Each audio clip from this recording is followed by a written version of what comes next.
Bu mandarinlardan biri sensan, yana biri dugonang. Xo'sh, o'zingga nisbatan qo'llagan har negativ so'zingda mandarinning bir qismini tozalaymiz. Men yetarlicha yaxshi emasman. Bir parchani tozalaymiz. Men chiroyli emasman. Yaxshi.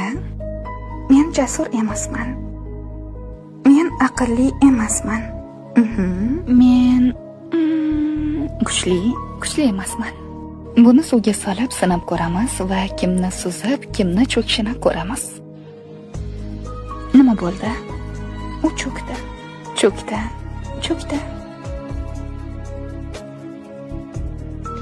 U suzmoqda. U suzyapti. Bu yerda nimani tushunding? O'zingga aytgan yomon so'zlaring seni cho'ktiradi. Albatta, qachonki o'zingga nisbatan yomon so'zlar aytsang, qachonki o'zingga ishonmasang, himoyangning bir qismini yo'qotasan va so'ng hayotingda cho'kib ketasan. Bu